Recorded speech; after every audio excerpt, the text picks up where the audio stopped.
ผ่านไปหัวใจของคนเปลี่ยนผันคำว่าเฮาฮักกันเริ่มบ่คือเก่าอาจเป็นเพราะความเหินห่างระหว่างตัวอ้ายกับเจ้า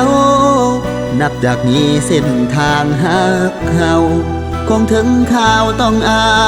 วสานฮักที่เคยแสนหวานก็ก้าวผ่านมากลายเป็นคมน้องไปหลงคาลม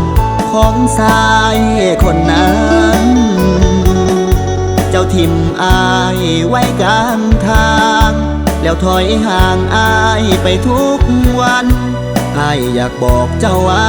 นงคานขอให้เจ้านั้นจำขึ้นใจถ้าหักเขาหลาย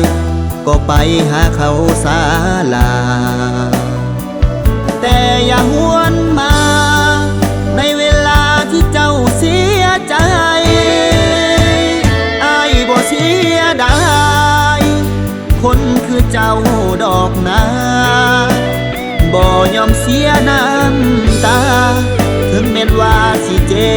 บสำได้ไปอยู่กับเขาให้เจ้าสุขสมทั้งกายและใจอ้ายขออวยพรส่งท้ายให้แฟนอ้ายไปดีเด้อนา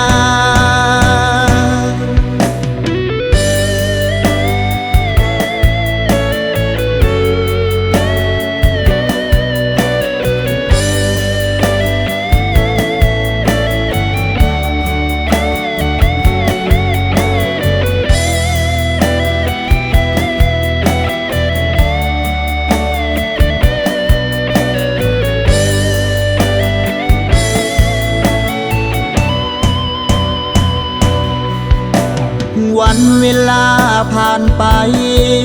ใจคนก็เริ่มเปลี่ยนตามเสียดายความดีที่ทำเอาไว้หลายอย่าง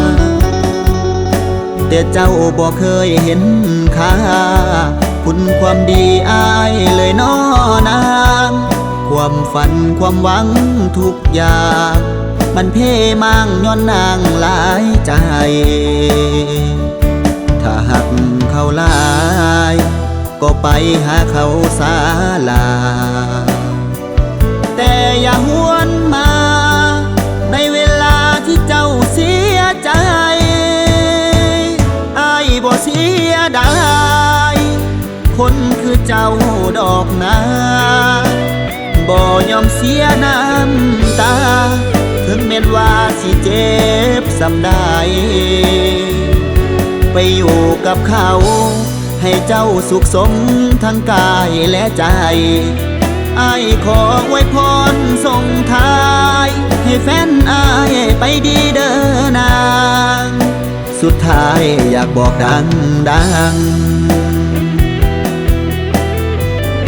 คันเจ้าผิดหวังอย่าหวนกลับมา